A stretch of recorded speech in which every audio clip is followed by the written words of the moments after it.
I did my first exit. I remember I was on the bicycle, I was literally 12. So this guy, he was 19, he had a bigger network a flat in a flat building apartments. He had like hundreds of people. So he was like, Paul, I've heard about you. I have better internet connection. I have better prices. So you have two options. I give you some money and you give me your guys. Uh, or I'm just gonna go door to door and I'm gonna sell them my offer. So basically, that was my exit. Hello, everyone. Welcome back to another episode of Top of the Hunt. Today, we've got Paul with us from Assista. They came second of the day and they came third of the week. Paul's going to talk about his journey, starting off as a very young entrepreneur with an innovative idea to his first big exit, his experience of ups and downs of entrepreneurship, and then eventually how he came to work on Assista, which I think from his estimation can save up to 16 hours a week, which if you multiply that throughout the year, it's a staggering savings for anybody. So without further ado, I'll pass you over to Paul. Hello, Paul. Would you like to introduce yourself, please? Hi, I'm Paul, and I'm founder at Assista. We actually launched on product 2 weeks ago. I believe when this video will be like 1 month ago. A little bit of background about myself. I was actually speaking with Ivan. Thank you for having me. This part. I started doing business at 11 or 12 by having the first land internet network in my neighborhood. So basically, we've been on this street, these houses, apartments, and I couldn't play with my friends like Counter Strike or whatever. So because the internet back then in Romania was just like dial up and very expensive. So my dad, being an engineer, an electrician engineer, I asked him like, listen, Dad, can you help me? And let's plug these friends of mine. So basically, I got in 6 months, I had like 50 guys in our internet network. And by then, I did my first exit. I remember I was on the bicycle, I was literally 12.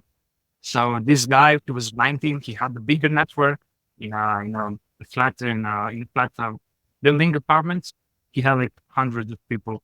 So he was like, Paul, I've heard about you. I have better internet connection. I have better prices.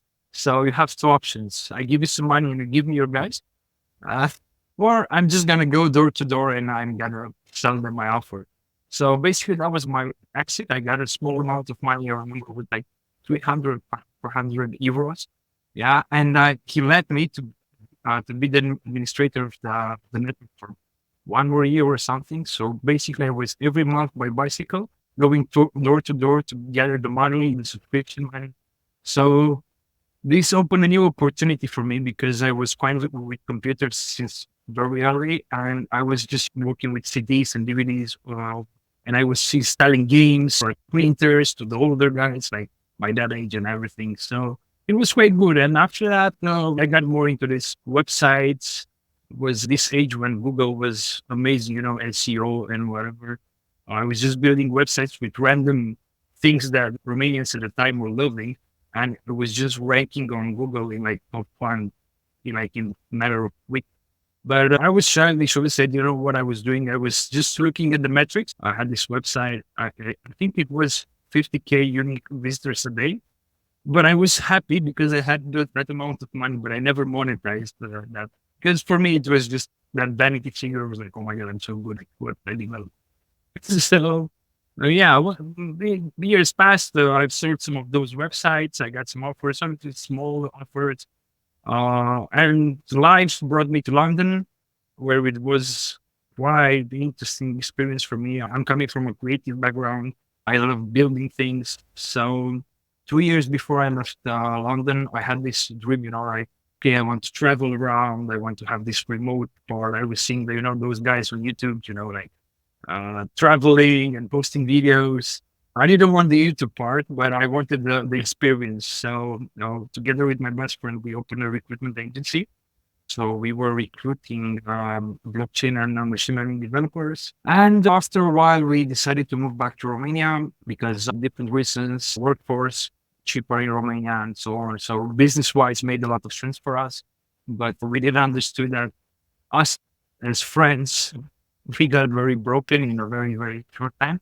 So we decided to split up. So what happened is that I got into this agency stuff. I got back to what happened, like 15 years ago when I was building websites and helping people around. So I built an agency with another partner and we sold all kind of end-to-end digital services from marketing to apps to social media, PPC, and so on. And when I was doing this, I understood that many problems, all our clients, they had the same problems more or less. So I got with this friend of mine, with this partner, more into a product phase where we're starting looking for ideas to help all those clients from a single point. So that was when Silverbacks started. It's a fake startup, to be honest. We were 2 years in it, but we were at the beginning of this product development ourselves. Silverbacks was called the marketplace, like Fiverr or Upwork, but with many features, additional features. That's why it failed, because it was so enormous, so complex. What would happen, like a business owner will come on the platform and say, okay, I need an e-commerce business. So we were matching you with the copywriters, with web developers, with guys who are doing your Facebook and Instagram ads, guys who are doing the creative. So the whole team, but just with freelance. And on top of that, you would have a management dashboard as well.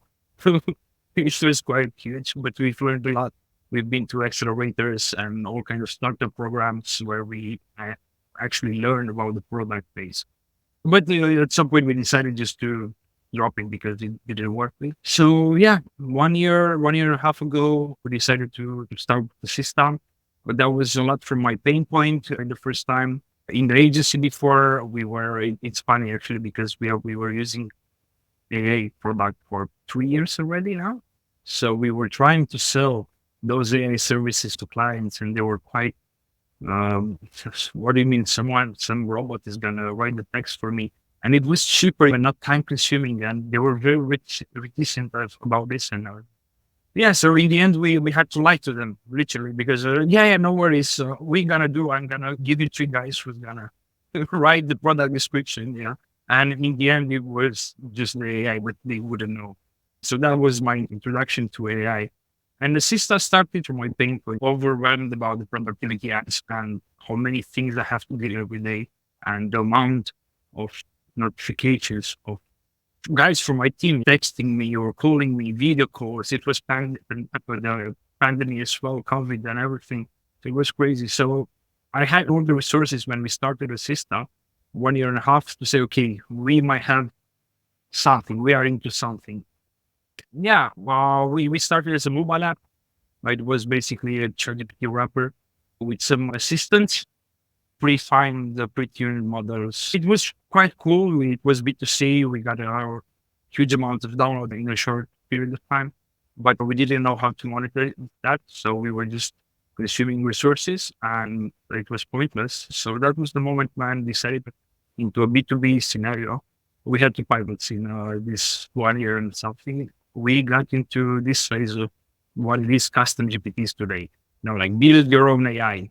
And we did it before ChatGPT. And it was another pivotal moment when we got last fall in Work Summit in Lisbon. And we were with our booth there, we were so proud of ourselves to showcase our product. And I was just looking around me, the other booths in 10 meters square, and everyone was doing the same stuff. Like chatbots, build your own chatbot. And I was like, man, I don't want to compete. I'm not ready for that. But luckily, the months before, we had a proof of concept. I had an idea.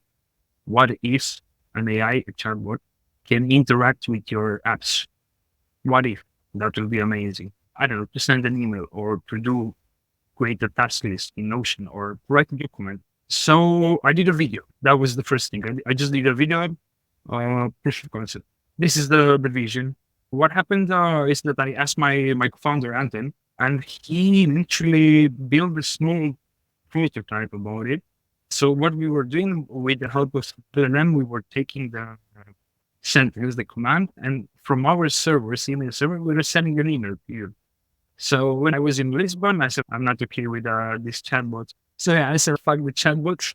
I start pitching this new assistant, this agent we had, with just a proof of concept. So I was just writing after investors and other peers like startup founders. And I would just asking them, like, how many minutes or hours do you spend every day on sending emails? And we're like, 2 hours, 1 hour, 3 hours, depends on the job role and everything. So I was just asking, what if I show you a solution where we can reduce by even 90% or even more the time you spend on sending an email? And it's like, how? I was holding my phone in my hand and we had the voice recording. So we just send the voice message on the phone. Like, let's send a message to Michael at investing.com and tell him it was nice to meet him in Lisbon. So in the back end, we were drafting the email and sending it straight to his email. So he had the email in 10 seconds and it was looking and found like, no, that's extraordinary. That's crazy. What's happening? How is this possible? So basically that was our pre-validation of what we are doing today, because I spoke with 60 or 80 people, something, and everyone had that wow factor. It was very good for us. So we got back to the drawing board. That was our second pivot. We start crafting what we have. From your successes of exiting at such a young age to your failures along the way, that obviously been a lot of valuable lessons. And I can imagine after being at the trade fair and seeing everybody looking the same as you, thinking, "God, blimey, we can't afford to do this again." So it's fantastic you then went and validated what became Assista from there, because it's immediately demonstrating the value to somebody. I think is probably one of the things that every startup founder should look to do. But often they don't. Like, we'll go and build this, we'll tweak it in the garage, we'll do this and we'll do that. And eventually we'll show somebody. People don't need that polish. They need the aha moment as quick as possible. And if you can build that, then you can get that, then you can build something off the back of it. So what would I use it for as a startup founder? We are still in the process of finding the perfect use case, because it's open product. So you can have many use cases. What we can do at the moment, we connect with 5 apps. We have Gmail, Google Calendar, Notion, HubSpot, and LinkedIn. And by natural language, you can interact with all those. I don't know. You can retrieve leads from HubSpot. You can create all kind of pages in Notion with different information. We can send emails. We can reply to threads. We can analyze threads. For example, I can ask, "Hey, give me the last thread with Paul, and analyze his intent of buying and craft the reply." So there are a lot of use cases, and I even found my brother. He's working in health and safety. If he's a manager, and he's dealing with his clients and with the employees. Yeah. So what's happening is that we have a knowledge base, and he uploaded his procedures, the safety procedures in Assista, and now every time the client or the employees are asking for something, he's just retrieving the procedure number 10, whatever, and said, "Okay, now send it on the email to Paul." Yeah, so that's a totally different use case that I never thought of ever using it. Also, this can apply to a freelancer. You have some marketing offers in your knowledge base or whatever. Can be for a sales guy who has the sales procedures and so on. So we're still trying to find that sweet point to advertise it as it is. But for sure, we know that at the moment we are looking at tech companies, as myself, as yourself, like small companies, because when you're at the very beginning of a startup, we are wearing different hats, different positions. So we need to deal with so many emails with clients and potential investors and so on. So from here, this workload, we can reduce it by a lot. So we are working at startups, agencies, and freelancers. The guys who are wearing different hats. Multiple, actually, not different. Yeah. Makes a lot of sense to start in that position, because obviously it's difficult to target people like your brother without having a lot of in-depth knowledge of him and then the roles. And is your brother just a trendsetter because he's got an entrepreneurial brother and he's always looking at being innovative, or is he representative of the market? And I think you're right that obviously a lot of entrepreneurs are or should be looking to be early adopters of things. And most of us have looked at chat at one point or another. So at least we're not alien to the concept of having AI either in our workflow or in our tools itself. I can see the dilemma you have, because with it being such a broad spectrum tool where the benefit lies, if you had £1 billion, you could take the shotgun and help anybody. You don't have that, and it's difficult. How are you going to be testing these markets, do you think, with the small entrepreneurs? The beginning was actually product hunt. That was all along the plan. We had some success, and even it was quite unexpected for us. So we didn't even want that. So our plan was, okay, let's get a bunch of guys. We know that on product hunt, can be early adopters exactly for our product. Guys that are spending a lot of time on their computers dealing with all these boring recurring tasks. So okay, we need a handful of people, like 10, 20 guys. We're going to speak with them. We're going to have interviews. We're going to ask them because we're a small team as well. So we don't have the power to build everything to all the futures we have in mind. So, okay, let's take it step by step by understanding those early adopters, which had happened. The next step is by analyzing what they're doing for the next couple of months to start the sales processes because we still have to do fixes. We had issues, we had bugs. And we're going to go just by LinkedIn outreach, by targeting exactly those positions, by understanding what happened in our customers base now. So do you, are you integrated with any sort of project management tool like Jira or anything yet? Oh, Not yet. Sorry, well, you're not, but will you be? Because I can imagine going from a customer support ticket to having an epic and then perhaps some tasks created inside the Jira would be a fantastic way of doing things for smaller teams. Yeah, that's the plan. Before launching product company, we did some questionnaires, some forms with people around from communities, startup communities, and we had the interview with around 120 people, like kind of mom tests, not to have them biased, but by assumptions. Yeah. So we try to understand what integrations we should develop next, where they have issues in their day-to-day activity at the job, at the startup, at the agency.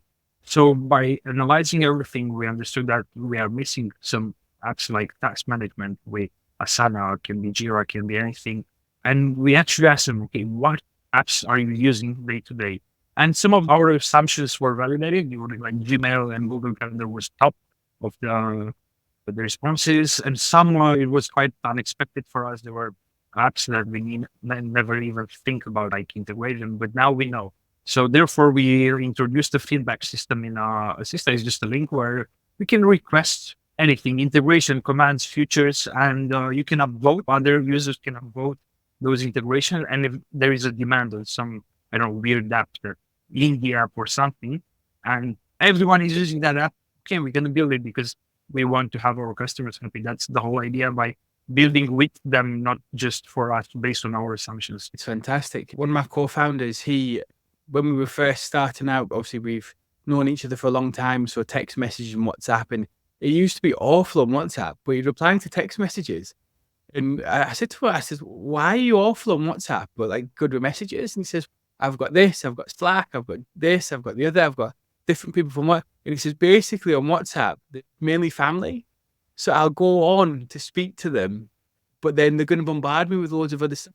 Like his mum, can you fix my computer and this and all this random rubbish. So he's avoiding a channel, not because of any other reason than a personal issue. And I think like your type of tool now, even just on that side of things, of streamlining all of that communication in one place. So would somebody, because I've used the system, but I'm on Microsoft emails, so I couldn't find much use from it yet.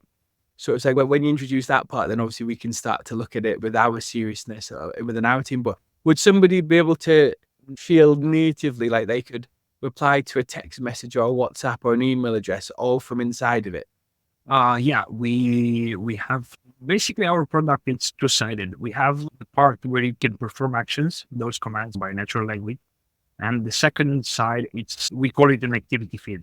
So basically, if you look at your phone, you get all those notifications. That's what we are trying to bring.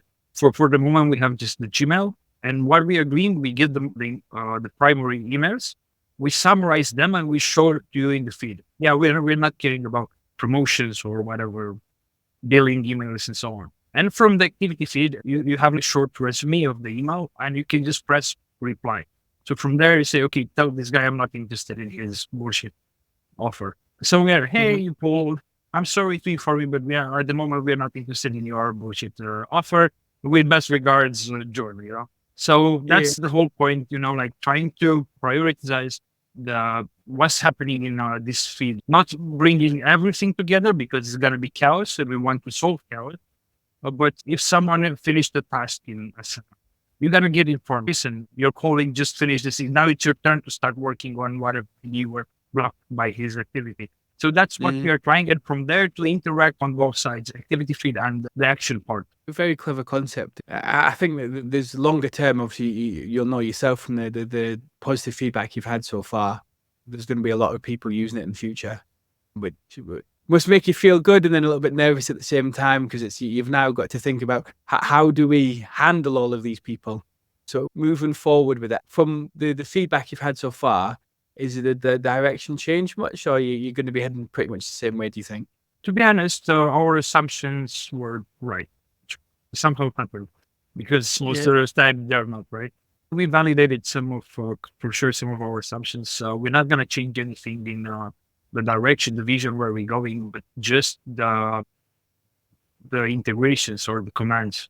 And obviously those features, because we have many features in our head, like data visualization. Imagine you can ask for, I don't know, the leads or what activity happened for the past 12 months and you have a nice chart just by asking like that. Or file management, you can drop, we don't have that yet. So you can drop some files and okay, now send it to Paul and Slack.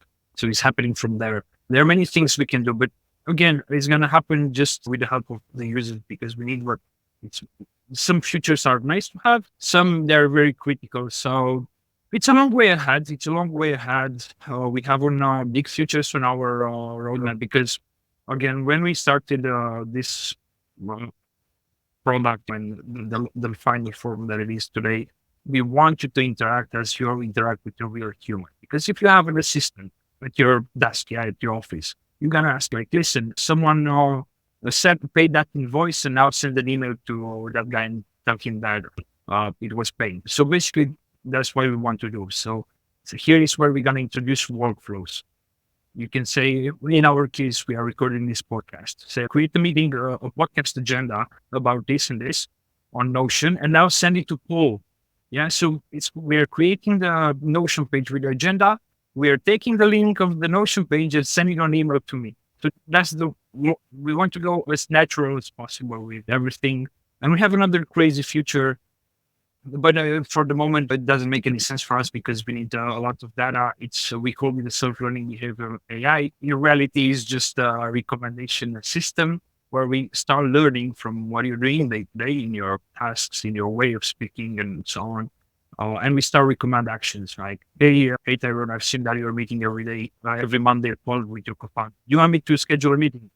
So you just press yes, you don't even have to speak anymore. Or someone finished whatever marketing stuff. Do you want now to send a notification to the other guy so he can start? That would be amazing. So we can understand what's happening behind the hood in the company and actually help the company. Answering your question, yes, we're gonna stick to our vision. And that's it. It's incredible. I spoke to a founder recently who's doing Tap. It's called. Basically, it's like a wearable, and I can imagine if you integrated with him and have the he's got the API either from his voice or your voice in there. This type of thing, and obviously your type of thing integrated with one another. It's like having a Jarvis full time on you, isn't it? And I've seen the video. Yeah. Choice. I'm a crazy guy. I'm a creative guy. I was thinking, because when you have a star, you have many ideas. You cannot sleep at night. So I had how can I make it to pop out? And I was thinking about a business card to have Assista with a small speaker with a small microphone on a business card. So you just put it on your desk. But after that, Rabbit and the Command AI team, they came up with those bunky, chunky devices. I'm not sure it's a small. It's a smart idea. That's another device you should add. So better it's a mobile app in the future or it's something that we can integrate already what's on the market. But I think that's the future anyway. Yeah, no, it's crazy because when you go back to your humble origins of selling people a bit of an internet connection, it's a massive journey in such a short period of time. It's incredible to think that people have gone from no internet. I can remember the first person that I was at school with getting internet at their house. And this was probably about 1997. So it wasn't that long ago. So it's just crazy, isn't it? So it's fantastic. Now, obviously, you've got a wonderful future ahead. Are you going to be putting Assista on many other places, like the AppSumers of the world, or are you just going to continue with what's currently going on? Yeah, we actually thought a lot about our go-to-market strategy. And first of all, we were thinking, listen, let's just put it everywhere. in 1 week, we're going to post our Assista everywhere, everyone we know about Assista. But shortly, I understood that we're not ready. I'm, quite concerned. So listen, let's launch a product hunt. It's the best launch product at the moment. We're going to get this handful of 10, 20 people. We're going to learn from there. We're going to fix our problems because we had many. And it's not just like, I'm not talking about security or privacy issues. It's about small things like UX. Move the button up there, not down there. So we want to fix that, improve it with this amount of people in the next month, and we're going to start again. So we're going to just release step by step, like, cascade effect. Yeah, are you going to be back on Product Hunt again? I don't know. If we launch like an amazing, for example, if we introduce the workflows very soon where we can connect more apps in the same sentence, sure, why not? The experience was quite crazy for us and beautiful at the same time. It was a good launch, but to be honest. Yeah. No, so what was your expectations when you were launching that? Because you've said 10 people, but 10 people to come is the sort of the bottom 10%. And you came second of the day and third of the week. Now, I've interviewed, just as a disclaimer, but I've interviewed Paddleboat, and they've received funding and they've got a big team. So that they had a bit of an advantage over you. I was one man show to what with our launch. And we didn't expect it. For me, was let's just get 10 people on the platform, hook them in and start speaking with them. That was our intention. And I'd read about production launches before. I'd read some checklists. And I was like, oh yeah, pretty easy. I was like, I'm gonna do your landing page. I'm gonna ask my friends to vote me. I'm gonna get featured. I have many friends, so I'm lucky. Yeah, so I'm gonna get featured today in a couple of hours. More people will see the platform. Then I will start. It's a kind of shiny project. No worries. In reality, what happened? It was like 2 weeks ago on a Tuesday evening. I was speaking with my team. They're like, guys, that's it. In 2 days, we launch our product hunt. So we just had 2 days. Yeah. So I made a landing page, and some people started connecting with me. Very good, nice guys from the community of product hunt. Hey, Paul, I've seen that you're going to launch. How is it going? How is your campaign? Campaign? What are you talking about? Even so. Well, yeah, but when did you start it? It was like 1 month ago, 2 months ago, 2 hours ago. So I was like, what do you mean? Like, people are actually taking 1 month just to campaign to launch the product? And they're like, yeah, that's the bare minimum. And I was like, no, that's impossible. So that's why our expectations were so low, because we can launch in 2 days. The most we could do was just to postpone with 1 week. So okay, we're going to have 1 week of preparation. Meanwhile, I spoke with a lot of people, even with yourself. And I said, okay, start getting the grip of it to understand what's going on. And the day of launch came, and it was very crazy for us. Like, we had better results even from other guys who launched the days prior to our launch. For example, if we had to launch on a Wednesday, we'll be product of the day because they had lower vote and everything. And we were like, no, that's impossible. And everyone was asking me like how I did it, how I did it. And I just had, to be honest, I had my girlfriend who had me send some emails, and a Christian who took the night shift because I had to sleep. But in the night was already slow. Nothing happened, nothing crazy. So everything happened in the first, 16, 14 hours. So yeah, it was quite unexpected.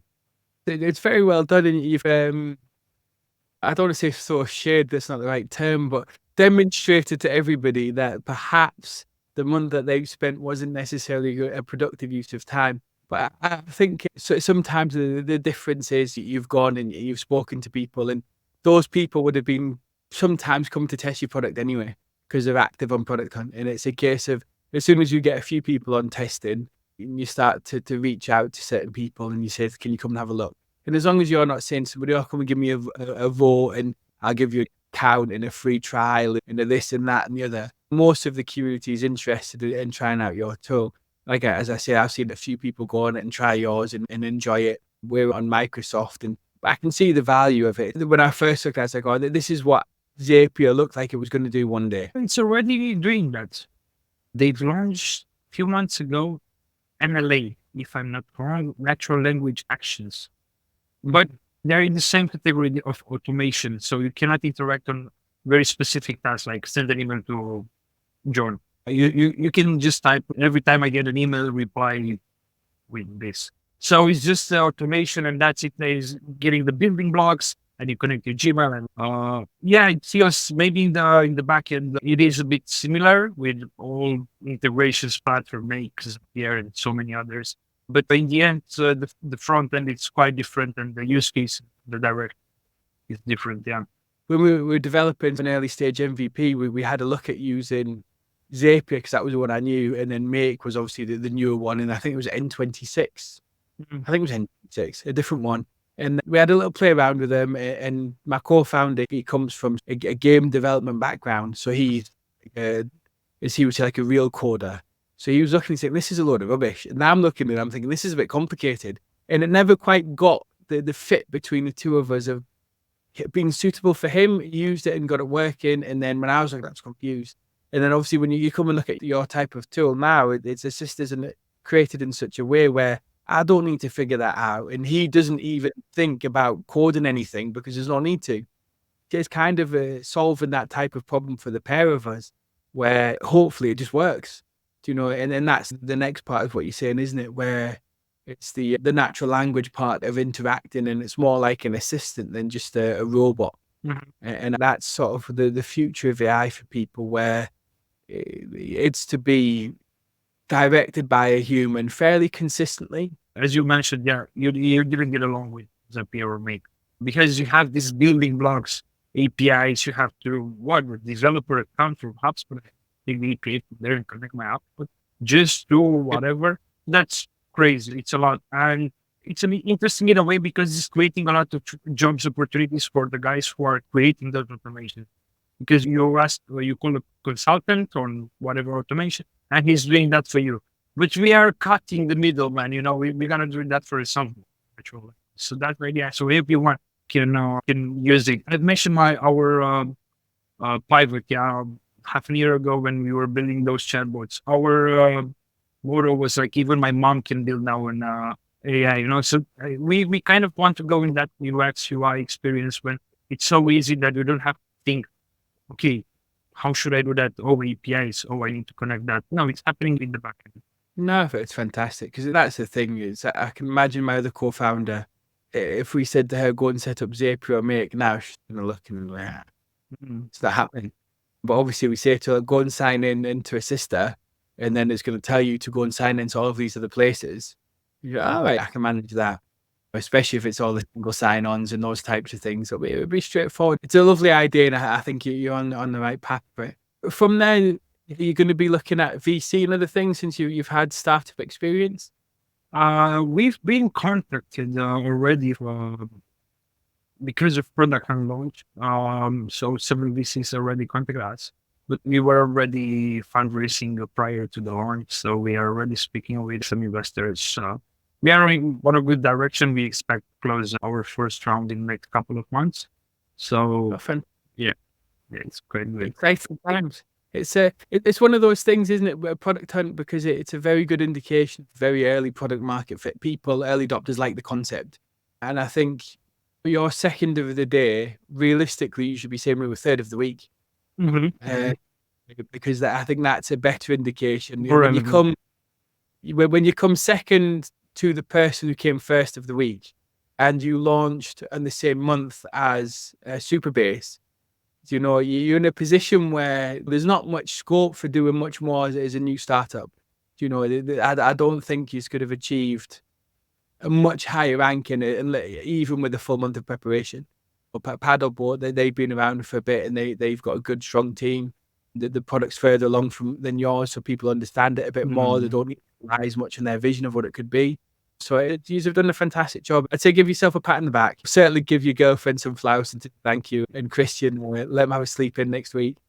But it's fantastic. So you're going to be introducing voice? Yes, we already have a voice in our agent, and it's both ways, so you can listen and speak at the same time. It's quite rudimentary. We didn't pay too much attention to it because it wasn't our main focus, but it comes from about making good for society, because we understood we can bring people back to work that till now they couldn't do all this kind of stuff, like people with vision problems or so on. You have all these kind of accessibility tools where they can guide you to what you see on the screen, but now you don't need it anymore. Or people with a problem, let's say missing limbs or whatever. So we want to improve this to make it very spot on. It's working at the moment, but it's quite rudimentary. Sometimes it's buggy, and the only problem that we have, and we don't know how to solve it, is you get some weird email transcribing most of the time. It's not working, like. But let's hope in the future we're gonna have a solution. We were already thinking about creating like a list of contacts with predefined emails and so on, so we can fix this. But yeah, we do have voice, and it's working nice. It's a nice way speaking there. Oh, fantastic. I noticed on Product Hunt, you've got a hat. Big hat. You're wearing a big black hat. You Yeah. don't have it on LinkedIn. I thought that might have been your picture for everywhere. Yeah, it's different. The black hat, it's an older photo, and I recently took the new photo on for the LinkedIn. It's more serious business now, without the black. So it's just such an interesting picture. I was wondering if there's any sort of story behind the hat. No, it's just part of my style, or it used to be. As you can see there, and I have hats. Yeah. So I'm wearing hats my day to day going out. So I think when I had that photo session, I just had the hat, and I believe it was one of the best photos I had. So I was like, okay, that's fair enough. I'm going to use this. It's such an interesting picture. I think from there we're about ready to wrap up. So it's been wonderful talking to you. I think Assista's got a fantastic future ahead of it, and I wish you all the best. And hopefully we'll have you back on in 6 months, perhaps longer, depending on how things go unfold to you and how busy you are. I can imagine if you raise VC soon, you've got a big busy team, and your objectives might be slightly different. But to discuss how Assista's moving forward and perhaps more Product Hunt launches and other things from there. But it's been wonderful. Thank you. Thanks for inviting me and seeing us on Product Hunt, and good luck for your successful. And thank you for having us. Thank you. Have a wonderful day. Same.